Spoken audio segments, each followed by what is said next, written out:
Savez-vous qu'à partir de cette année, rouler en véhicule électrique au Cameroun pourrait devenir une option beaucoup plus accessible? Et oui, le gouvernement a récemment décidé de supprimer certaines taxes sur les véhicules innovants pour encourager leur adoption. Mais qu'est-ce que cela signifie pour nous, plus exactement, pour l'économie et surtout pour notre environnement? Restez donc avec moi dans cette vidéo jusqu'à la fin pour tout découvrir. Salut à toi et bienvenue sur la chaîne Maël Jar. Sur la chaîne, nous décryptons ensemble des actualités économiques, fiscales et sociétales afin de mieux comprendre notre monde et agir en toute connaissance de cause. Alors les amis, sur la chaîne, nous avons donc le projet de construire ensemble une communauté plus forte, plus efficace, car je suis persuadé que nous en avons grandement besoin pour aller plus loin. Alors, si vous voulez rester informé de toutes les nouveautés sur la chaîne, je vous invite à vous abonner pour ne rien manquer et surtout à activer la cloche de notification pour être informé de toutes les sorties vidéo que nous faisons sur la chaîne. C'est parti. Savez-vous qu'à partir de cette année, le Cameroun, comme de nombreux pays dans le monde, cherche donc à réduire sa dépendance aux combustibles fossiles et à favoriser un avenir plus vert. Et pour donc atteindre cet objectif, le gouvernement, à travers la loi de finances de 2025, a introduit une exonération fiscale sur les véhicules électriques. Mais concrètement, qu'est-ce que cela signifie? Alors, cette mesure implique donc deux grandes lignes principales qu'il est important à savoir. Alors donc la première mesure concerne donc essentiellement, comme je pense vous pourriez d'ailleurs même vous en douter, la suppression de la TVA de l'ordre de 19,25% sur les véhicules électriques neufs. Et en deuxième mesure, nous avons la suppression des droits de douane afin de pouvoir faciliter leur importation au Cameroun. En clair, cela signifie donc simplement que le coût d'acquisition de ces véhicules pourrait être significativement réduit. Imaginez-vous donc pouvoir conduire un véhicule électrique tout en économisant sur le carburant et en contribuant à la préservation de l'environnement. C'est intéressant, n'est-ce pas? Moi, je trouve que c'est intéressant. Alors donc, quels pourraient donc être les avantages de l'introduction de ces mesures, en particulier pour les consommateurs? Pour le consommateur, il est clair que ces mesures vont représenter des avantages significatifs. Alors, le premier avantage que nous pourrons distinguer, c'est le coût réduit à l'achat. Principalement avec la suppression de la TVA et des taxes douanières, acheter un véhicule électrique deviendrait plus abordable au Cameroun. Alors donc, le deuxième avantage ici concerne donc essentiellement les dépenses en frais de carburant qui deviendraient drastiquement réduites. Pourquoi? Tout simplement parce que l'énergie électrique est beaucoup moins coûteuse que l'essence ou le gasoil. Et l'autre avantage que nous pourrons donc détecter ici, ce sont des coûts d'entretien moins onéreux. Alors, contrairement aux moteurs thermiques, les véhicules électriques n'ont pas besoin de vidange par exemple,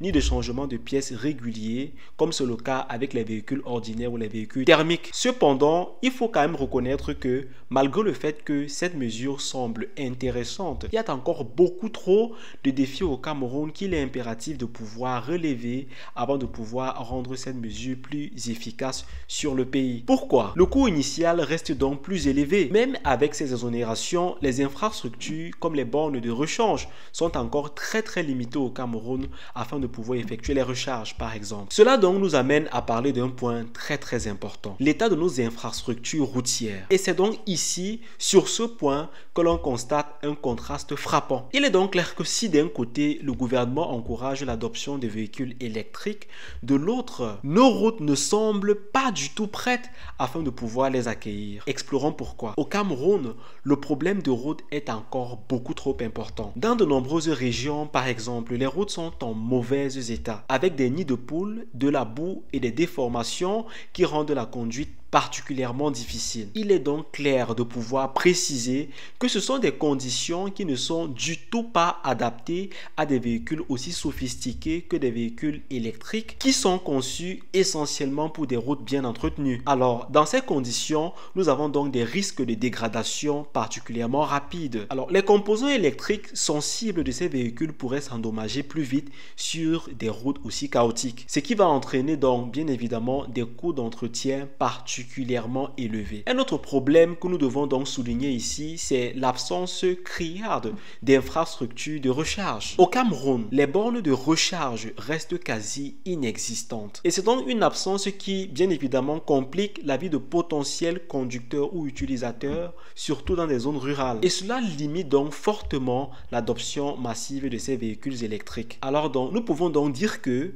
pour que cette exonération fiscale soit réellement efficace, il est indispensable qu'elle soit accompagnée d'un investissement massif dans les infrastructures routières et énergétiques. Cela garantirait donc que ces véhicules puissent être utilisés de manière optimale et que les citoyens en tirent pleinement profit. C'est la seule chose à faire et rien d'autre. Mais les amis, je pense qu'il est quand même important de pouvoir souligner quelle pourrait donc être la pertinence de l'implémentation d'une pareille mesure au Cameroun si jamais les conditions qui l'encadrent sont prises en considération. Comme par exemple le fait que les routes soient adaptées, le fait que les infrastructures soient également développées pour pouvoir permettre aux différents utilisateurs potentiels de ces véhicules d'être à l'aise dans de bonnes conditions, tout simplement que les dispositions au niveau de l'investissement soient implémentées. Alors, dans quelle mesure cela pourrait donc être intéressant pour le Cameroun de pouvoir légitimer ou bien d'encourager l'introduction sur le marché de l'automobile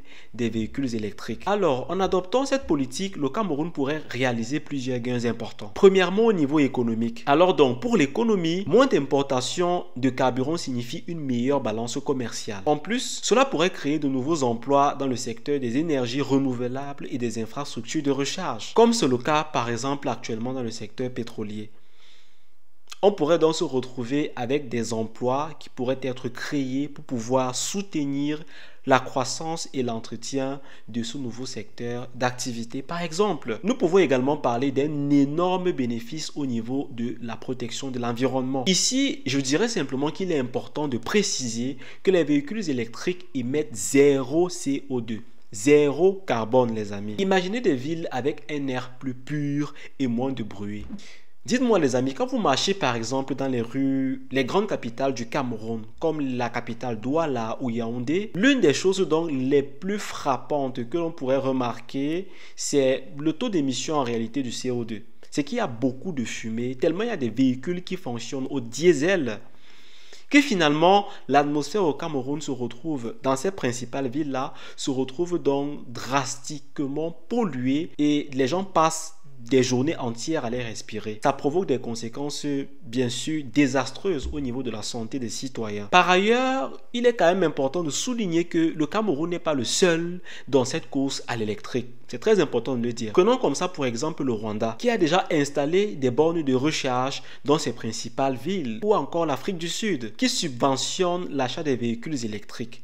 Le Cameroun est donc encore en début de parcours, mais cette exonération est un bon premier pas si les conditions idéales sont également présentées pour pouvoir soutenir la croissance et le développement de ce secteur-là. Alors, il faut savoir que cette exonération fiscale sur les véhicules électriques est une initiative prometteuse. Elle montre donc que le Cameroun s'inscrit dans une vision plus verte et plus durable. Mais il est également important de comprendre que pour que cette mesure ait un vrai impact, il faut encore travailler, mais alors travailler de manière absolument sérieuse sur les infrastructures, mais également sensibiliser davantage les populations. Le gouvernement a énormément à faire parce qu'il est inacceptable que de pouvoir adopter des mesures qui ne vont pas être pertinentes sur le terrain. Le gouvernement se doit d'investir de manière conséquente au niveau des infrastructures qui vont permettre l'essor et le développement de ce secteur de l'automobile. Et vous, dites-moi ce que vous en pensez dans les commentaires de cette nouvelle résolution fiscale